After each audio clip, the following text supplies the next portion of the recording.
ভাই লোক কেমন আছো সবাই? Welcome back to another blog. আর ঘুম থেকে উঠে গেছি ঘড়ি কাটা 9:20 করে। ভাই ঘুম থেকে উঠে গেছি ঘড়ি কাটা 9:20 করে। এই রে বাবা, ঘুমাই উঠে গেছি আর ঘড়িয়ে 9টা বাজছে, এটা ঠিক। আর হ্যাঁ, ডেলি যেমন থাকি সেই সময় থাকবো না। ডেলি রুমে ধুলা উড়ে, ইদিকে ধুলা উঠছে, ওদিকে উঠছে, এইটা ওঠা ফেলা, ওটা ওঠা ফেলা। আজ একটু ব্লগ বানাচ্ছি, তো আজ একটু প্রফেশনাল তালিকায় থাকতে হবে। পুরা সাফ সাফাই, পুরা সব নিট অ্যান্ড ক্লিন, ভালো ভালো খাবার বানাবো। আর কার কার সকালে ঘুম থেকে উঠে জল খাওয়ার হ্যাবিট আছে কমেন্টে বাতাও। আমার আগে পুরা হ্যাবিট ছিল, মगर এখন ধীরে ধীরে হ্যাবিটটা ছুটে যাচ্ছে, তো সেই হ্যাবিটটাকে কন্টিনিউ করার চেষ্টা করছি। না, এটা একটা ভালো হ্যাবিট, এটা ভালো হেলথ বেনিফিট আছে। আর হ্যাঁ, কাল নীতিশ ভাইয়ের ভাইয়া গায়ে লাইলো, তো ওদের গায়ে লিচি গাছ আছে, তো ওইটালে লিচি এনে দিয়েছিল। তো বাস লিচিগুলো কাইলে খেয়ে নিয়েছি, এগুলো বাস সাফ সাফাই করবার আছে। আর আজ চানাও ভিজতে দিয়েছি। আর এমনি দিন থাকলে একেবারে দিন 11টায় উঠি আর খাবার দাবার বানাই, কোম্পানি যাই ডিউটি। লেকিন আজ ব্লগ बनবে, তো আজ প্রপার সব সিস্টেমে হবে।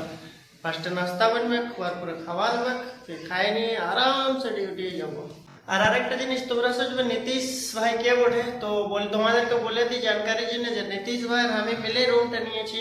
আর রুমের ভিডিওটা আমি প্রপার সব শুটও করলি বানাই, যে আমরা দু লোক মিলে নিয়েছি, মगर এডিটের টাইমে কি হলো তো ধ্যানে নাই রইলো, ওই পার্টিগুলো কাটাই গেল। তারপরে ভিডিওটা এডিট হওয়ার পরে যখন আপলোড করলি, ফির একটা কমেন্ট এলো যে আরেকটা প্লেট কার, মানে ওই ভিডিওটায় খাবার দুটা প্লেট দেখাচ্ছিলি, তো কমেন্ট এলো আরেকটা প্লেট কার, তখন তোমার ধ্যান এলো।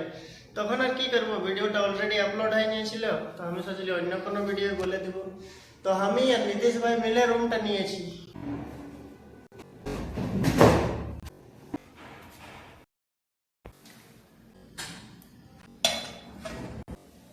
আর বকরিদের বাস আর 2 দিন বাকি, আর পহিল বকরিদ থাকবে, যেটা আমি ঘরে নাই বাইরে বানাবো। ঘরের লোক বহুত ডাকতেছিল, মगर আসে আমার খালি 1.5 মাসে হয়েছে, তো এখন আর তো এত খরচা করে আসে, ফির আরো যাবো খরচা। তো ঘরের লোককে বললি যে না এখন যাবো না। সত্যি করে বলবো তো যখন এক একটা দস্তি ঘর যায় না আর স্ট্যাটাস ডালে গোয়িং টু হোম, তখন কিছু কিছু মেহসুস হয় এদিকে, মगर থাকতেই হবে, কোনো করার নাই।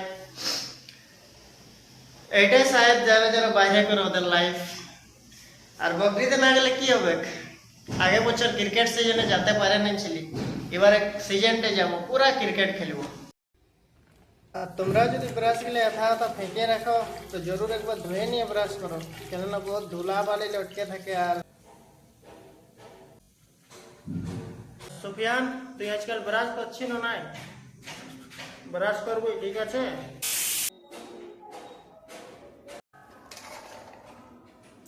একটুকু কম আছে, মানে শেষের দিকে লাস্টে এতটাই বাঁচা ছিল, তো আমি জানতি না যে এতটা কম হবে। তেল আর পেঁয়াজ হয়ে গেল বেশি, আর চানা কম, চলবে, কোনো বাত নাই। আর এগুলো খাই নিয়ে দোকান যেতে হবে, সরফ আর সাবুন দুটো সেরাই নিয়েছে, তো ওগুলো আনতে হবে।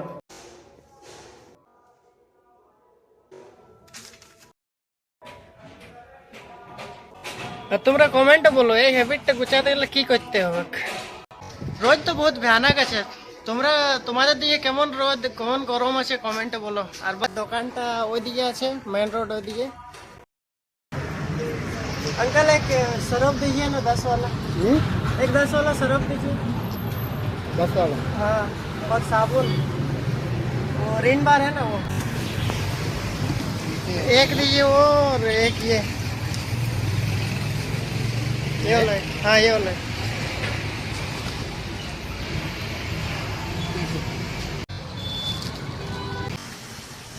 আর ছোট সব হ্যাবিট গেল, বাস একটা হ্যাবিট বাকি আছে। যখনই দোকান যায় 5 টাকার কোনো মিঠা নিয়ে এলি খাইলি।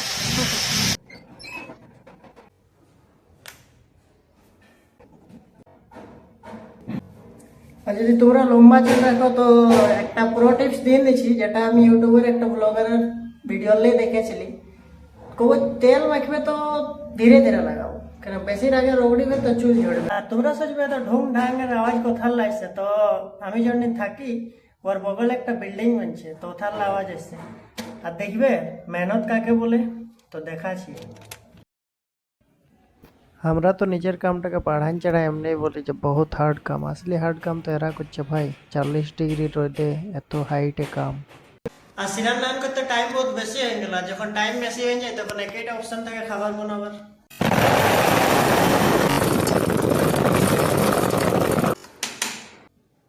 এই খিচুড়ির রেসিপিটা যে দুনিয়াকে দিয়েছে না ভাই, ওর জন্য ফুল রেসপেক্ট। কারণ যদি এই খিচুড়ির কোনো অস্তিত্বই নেই থাকতো তো পাতা নাই কতদিন ভকে ডিউটি যেতে হইতো বিনা কোনো খায়। কারণ যখনই টাইম নেই থাকে একটাই অপশন থাকে, খিচুড়ি বানাও, খাও, ডিউটি যাও। আর তোমাদের সঙ্গে আর একটা ওটা গল্প করার আছে। আমি জাস্ট একটু আগে খাবারটা বসাই না, যতটা ভিডিও বানালে সোশ্যালি এডিট করব, তো যখনই এডিট করতে যাচ্ছি আসলে অ্যাপটা লোডেই নিয়ে নিচ্ছে, অযোগ করে এডিট করাই হলো না। আর আমার মোবাইলটা স্টোরেজও বহুত কম আছে, তো সেই জন্য আমি ডিসাইড করেছি যে একটা নয়া মোবাইল নেব, এখন নাই 2-3 মাস বাদে। তো তোমরা কমেন্টে আমাকে সাজেশন করতে পারো কোন কোন মানে মোবাইলটা নিলে ভালো হবে। ক্রাইটেরিয়া থাকবে 256 স্টোরেজ যেমন থাকে আর ভিডিও যেমন ভালো তুলতে পারে মোবাইলটা। তো কমেন্টে জরুর আমাকে সাজেস্ট করো। তো বাস ডিউটি যাওয়ার টাইম হয়ে গেল। থ্যাংক ইউ ব্লগটা শেষ পর্যন্ত দেখার জন্য। আর কমেন্টে বলো যে ব্লগগুলো কেমন বলছে আর আমি কি ইমপ্রুভ করতে পারি।